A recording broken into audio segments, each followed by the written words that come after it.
Hello friends, केंद्रीय माध्यमिक शिक्षा बोर्ड राष्ट्रीय शिक्षा नीति 2020 द्वारा अनुशंसित क्रेडिट प्रणाली को लागू करने की अपनी योजना के तहत कक्षा 9, 10, 11 और 12 के शैक्षिक ढांचे में महत्वपूर्ण बदलाव लाने की योजना बना रहा है।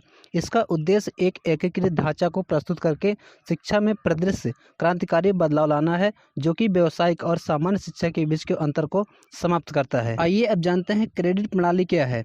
क्रेडिट प्रणाली शिक्षा में उपयोग की जाने वाली एक विधि है जिसका उपयोग किसी छात्र द्वारा सीखने की क्षमता को मापने एवं उसका आकलन करने के लिए किया जाता है। यह विभिन्न पाठ्यक्रम को सीखने की गतिविधियों को पूरा करने एवं विषय वस्तु में निपुणता प्रदर्शित करने के लिए आवश्यक समय तथा प्रयास के आधार पर संख्यात्मक मान प्रदान करता है, जिसे क्रेडिट के रूप में जाना जाता है। इसे व्यवहार में लाने के लिए उच्च शिक्षा प्राधिकरण विश्वविद्यालय अनुदान आयोग द्वारा वर्ष 2022 में विकसित नेशनल क्रेडिट फ्रेमवर्क बनाया गया था। NCRF यह स्कूलों तथा उच्च शिक्षा में प्रशिक्षण और कौशल विकास के एकीकरण के लिए एक एकीकृत ढांचा है। एक छात्र के क्रेडिट को एकेडमिक बैंक ऑफ क्रेडिट के डिजिटल रूप में सहेजा जाएगा और उससे जुड़े डिजी लॉकर खाते के माध्यम से उपलब्ध कराया जाएगा।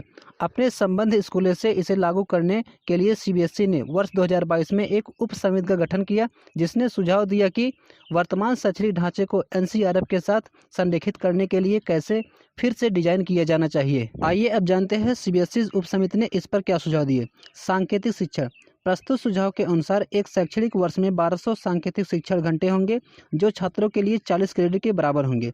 सांकेतिक शिक्षण से तात्पर्य है कि औसत छात्र द्वारा निर्दिष्ट परिणाम प्राप्त करने के लिए आवश्यक निर्धारित समय से है।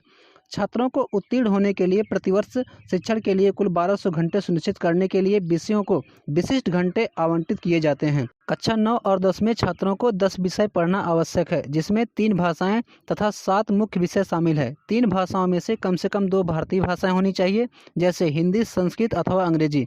7 मुख्य विषयों में से गणित और संगठन बुद्धिमत्ता, सामाजिक विज्ञान, कला, शारीरिक शिक्षा तथा कल्याण, व्यावसायिक शिक्षा एवं पर्यावरण शिक्षा। कक्षा 11 और 12 में छात्रों को 6 विषय अध्ययन करना आवश्यक है, जिसमें 2 भाषाएं एवं 4 मुख्य विषय तथा 1 वैकल्पिक विषय होंगे। इन दोनों भाषाओं में से कम एक भारतीय भाषा का होना अनिवार्य है।